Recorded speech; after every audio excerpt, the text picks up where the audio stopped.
पहा नवीन एपिसोड्स एकदम add free. एकदा जोरदार टाळ्या होऊन जाऊ देत आपल्या लाडक्या जजेससाठी। सगळ्याच कपलनी खूप छान परफॉर्म केले, सगळ्यांचंच कौतुक। शेवटी विनर ही एकच जोडी असणार आहे, पण सगळ्यांच्या स्पिरिटसाठी एकदा जोरदार टाळ्या। तर आपले सेकंड रनर अप आहेत पलाश कडलक आणि डेल्नास डिसूजा।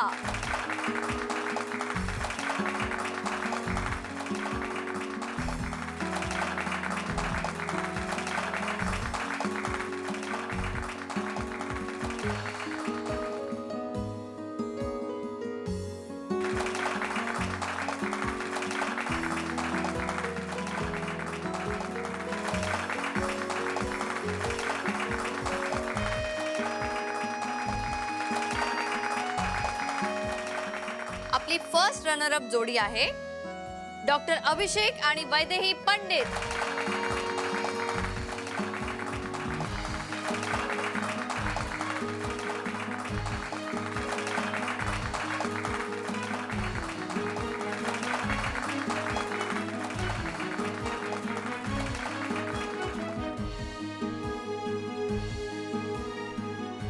तर ज्या क्षणाची आपण सगळेच आतुरतेने वाट बघी होतो तो क्षण आता इलेलो असा।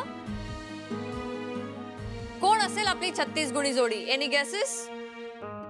नीलिमा आणि आदित्य। आणि 36 गुणी जोडी अवॉर्डचे विनर आहेत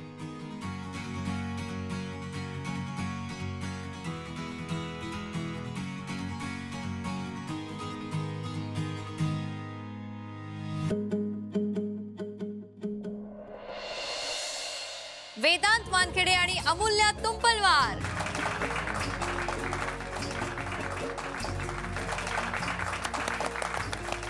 भारी।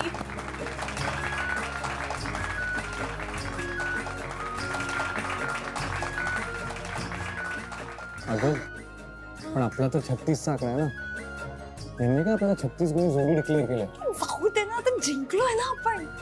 हा, कारण मी तसंही हरण्यासाठी खेळत नाही। एक हरण्यासाठी खेळत नाही म्हणे, मी होते ना म्हणून वाचलो आपण। मी येऊन पटकन म्हटले की आपण गर्लफ्रेंड बॉयफ्रेंड आहोत म्हणून आपण डीबार होण्यापासून वाचलो, तर केव्हाचे आउट झालो असतो।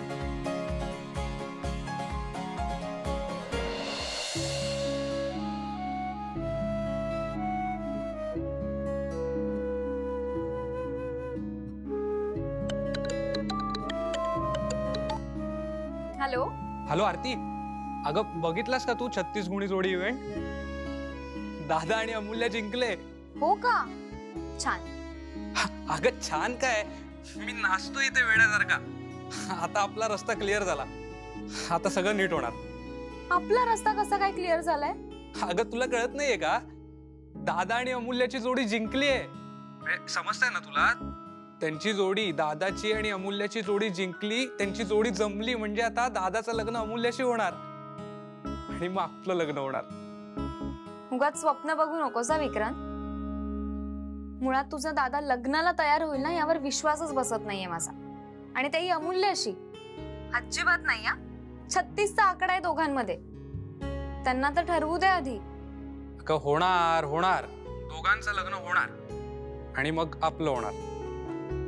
बरं बाय, ठेवतो मी, मला पुढचा इव्हेंट बघायचा आहे, त्यांना आता अवॉर्ड मिळणार आहे। बरं बाय। हा bye.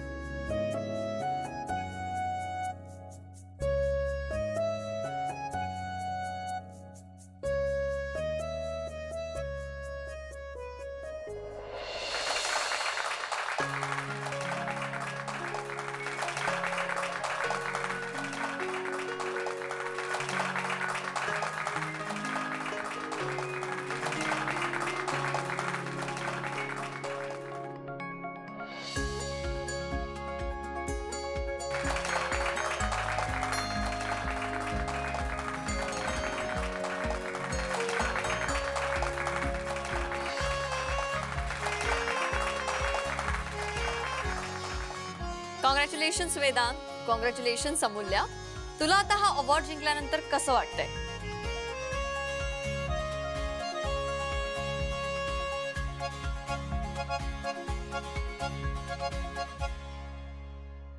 I think discipline is the key to success. आयुष्यामध्ये फोकस नेहमी क्लिअर असला पाहिजे. हे झालं लाईफ बद्दल. तुला तुझ्या पार्टनर बद्दल काय वाटतं? आय थिंक लाईफ मध्ये आणि बिझनेस मध्ये पार्टनर्स असलेच पाहिजेत. कारण जर पार्टनरशिप असेल तर वेंचर सक्सेसफुल होतं. ते सगळं ठीक आहे, पण तुला तुझ्या आणि तुझ्या पार्टनर मधल्या नात्याबद्दल काय वाटतं?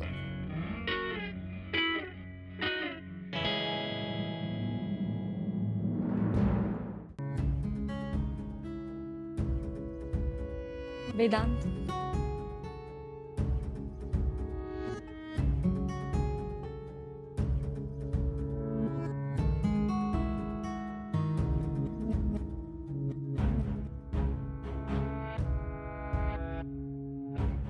ऍक्च्युली आम्हाला असं वाटतं की या जगातलं कोणतंच नातं परफेक्ट नसतं. अप्स अँड डाऊन्स हे प्रत्येक नात्यामध्ये असतातच. आणि कधी कधी तर आपण स्वतःहून नात्याला कॉम्प्लिकेट करून ठेवतो. पण जर आपण एकमेकांना वेळ दिला मग आपल्याला सगळ्या प्रश्नांची उत्तरं मिळतात. पण तुम्ही एकमेकांना वेळ दिला की मग सगळ्या गोष्टींची उत्तरं मिळतात. आम्ही एकमेकांना समजण्यासाठी वेळ घेतला, एकमेकांना करिअरमध्ये साथ दिली आणि मला वाटतं म्हणूनच आम्ही हा 36 गुणी जोडी अवॉर्ड जिंकू शकलो.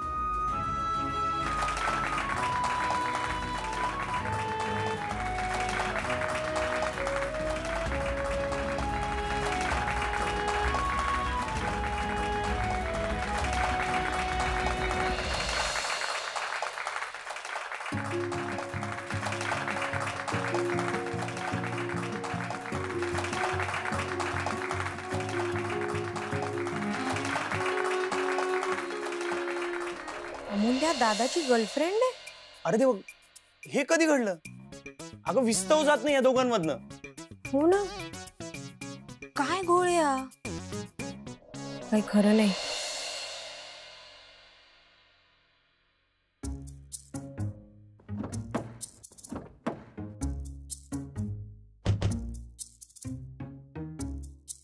या अध्याने ना आधी माहिती काढली पाहिजे होती.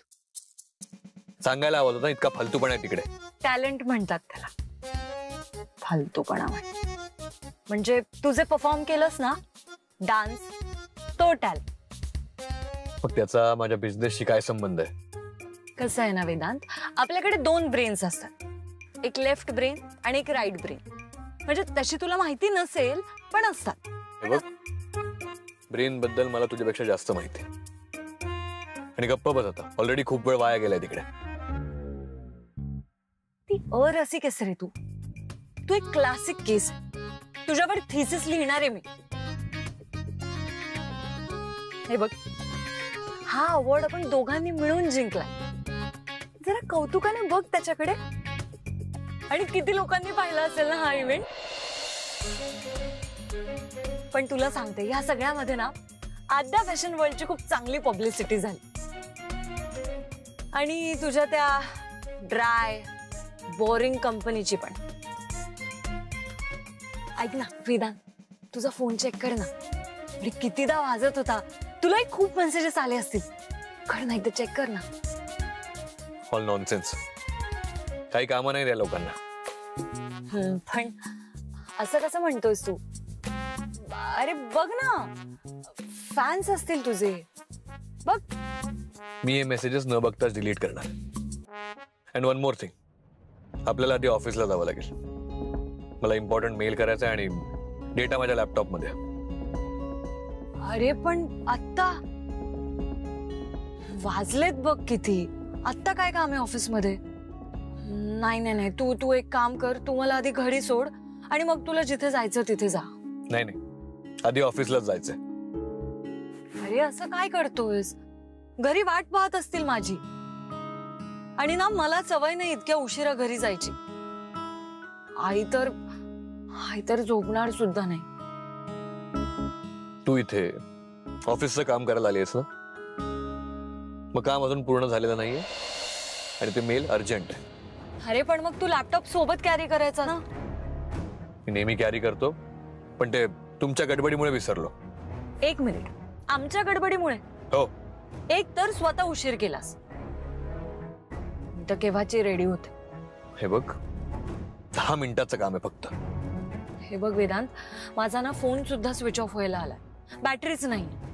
अगं ते इंटरनॅशनल क्लायंट आहेत आणि आता तिथे सकाळचे 9 वाजले असतील आणि तो मेल खूप इम्पॉर्टंट आहे, डील खूप इम्पॉर्टंट आहे आणि त्यांना 1 मिनिट जरी उशीर झाला तरी ते खपवून घेत नाहीत. ठीक आहे, चल जाऊयात ऑफिसला, पण फक्त 10 मिनिटं.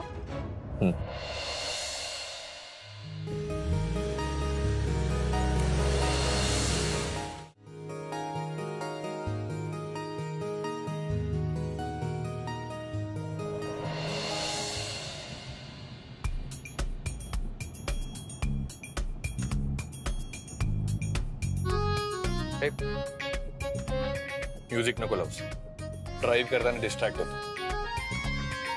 म्युझिक मुळे कोणाला डिस्ट्रॅक्ट होतं रे? तुझ्यासारखं अरसिक ना तूच आहेस.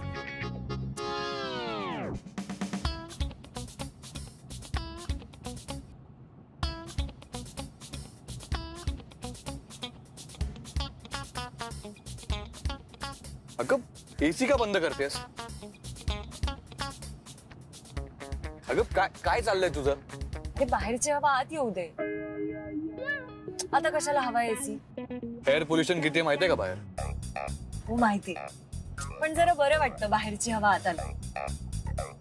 आणि एसी पेक्षा ना मोकळी हवा नक्कीच बरी.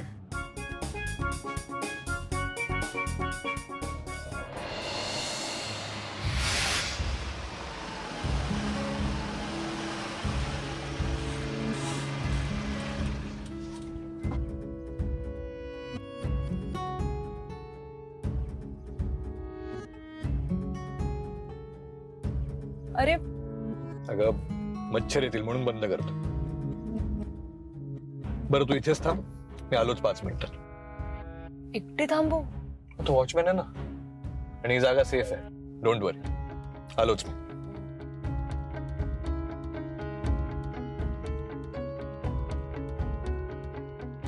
अजब आहे हा माणूस. हा जर का 5 मिनिटात नाही आला ना तर मला त्याला वर बोलवायला जावं लागेल, नाहीतर हा ना आणखी एक मीटिंग करत असेल.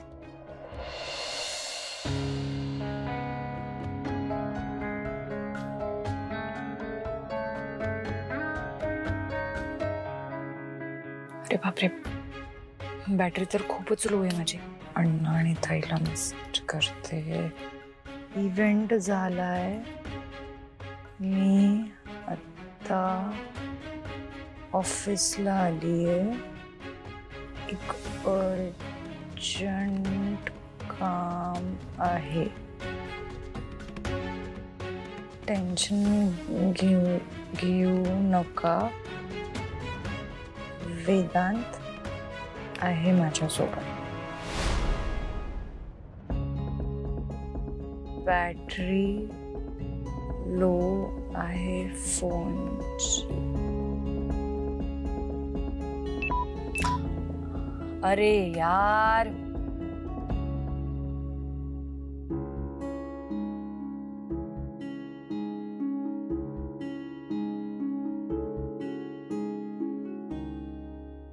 गाडी स्टार्ट करावं लागेल का?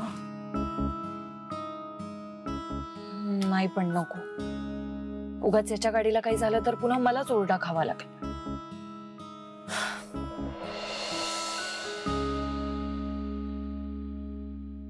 आरती, अगं खूप उशीर झालाय ग, अजून कशी आली नाही अमूल्य? आई अगं, सार्थक दादाच्या कंपनीचा इव्हेंट आहे ना, तिथेच उशीर झाला असणार तिला. येईल ती. फोनही लागत नाही तिचा. स्विच ऑफ झाला असेल, चार्जर नसेल तिच्याकडे. वेदांत आहे ना तिच्यासोबत, तो सोडेल तिला घरी. मेसेज आला होता तिचा, ती म्हणाली की वेदांतला ऑफिसमध्ये काहीतरी काम आहे, त्यामुळे त्याला ऑफिसला जावं लागलंय. दोघं येतील सोबत घरी. फोन डेड झालाय ना तिचा. डोंट वरी.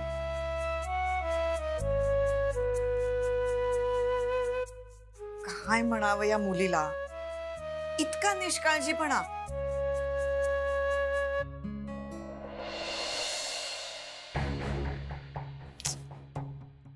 अरे यार,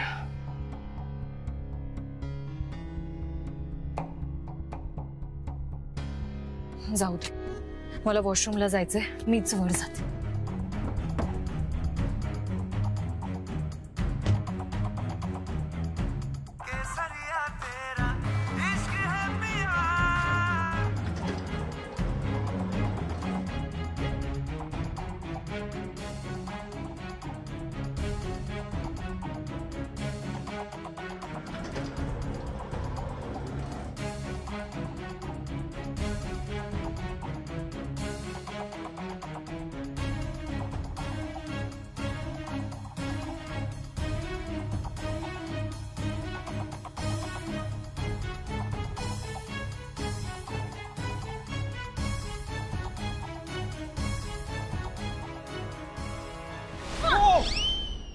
वेडा आहेस का रे तू?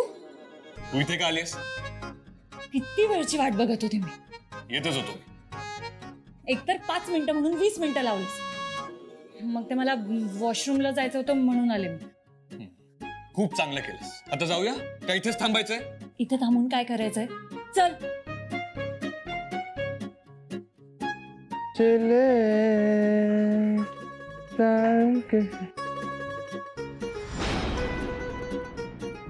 ते उडत का नाहीये? अरे लॉक आहे. लॉक आहे? असं कसं लॉक केलं याने? केलं आपण दिसलो नाही का? याला ना काढून टाकलं पाहिजे नोकरीवर.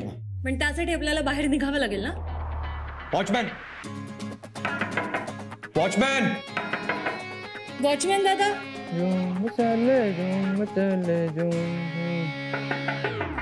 वॉचमॅन दादा. Watchman, watchman. अगं तू पण हाक मार ना, मी एकटाच ओरडतोय. ए बाबा, मला भूक लागली, माझा नाही आवाज निघणार. वॉचमॅन, वॉचमॅन, हे वॉचमॅन, हा कुठे चाललाय? वॉचमॅन. हे बघ, चल आपण वर जाऊ. हे बघ, त्याचा एक राऊंड होऊ दे, तोपर्यंत येऊ. चल.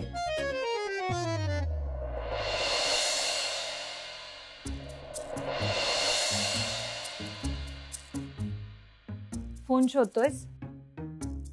गाडीतच विसरलायस तू फोन. मग घेऊन यायचा होता ना येताना. अरे मी कशाला हात लावू तुझ्या फोनला? पुन्हा माझ्यावर ओरडला असतास, माझ्या फोनला कशाला हात लावला म्हणून. तुम्हा मुलींना सवयच असते दुसऱ्यांच्या मोबाईलला टच करण्याची. बघ, झालाच सुरू, म्हणूनच मी नाही आणला.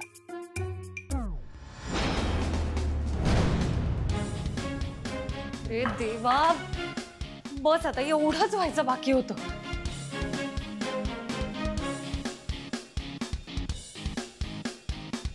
ही नागपूरची लोड शेडिंग कधी बंद होणार कोणास ठाऊक. फक्त नावासाठी उपराजधानी, तेही हिवाळ्यात. अरे उन्हाळ्यात ठेवून दाखवा ना उपराजधानी. नको तिथे एवढी वीज देऊन ठेवली आणि हवं तिथे ते असं आहे.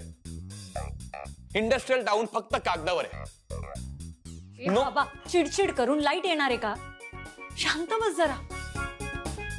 तर एखादीच भूक लागली मला. काय भूक लागली? इथे मी नागपूरच्या फ्युचरचा विचार करतोय आणि तुला भूक लागली. चल त्या वॉचमॅनला शोधू जाऊ. हे बघ, लाईट गेलीये, लिफ्ट बंद आहे, 7 माळे मी नाही चढणार होतो. हे ना तुझ्यामुळे झालंय. वाटलंच मला की या सगळ्याचं खापर आहे ना तू माझ्या डोक्यावर फोडणार. मग काय, बरोबरच बोलतोय. 10 मिनिटं थांबली असतीस तर काय झालं असतं? तुला कळतं का रे, मला वॉशरूमला जायचं होतं. जरा माणुसकी नाहीये तुझ्यात. तर फोन पण विसरून आलो. तो आहे ना तू तुझ्यामुळे विसरलास, माझ्यामुळे नाही.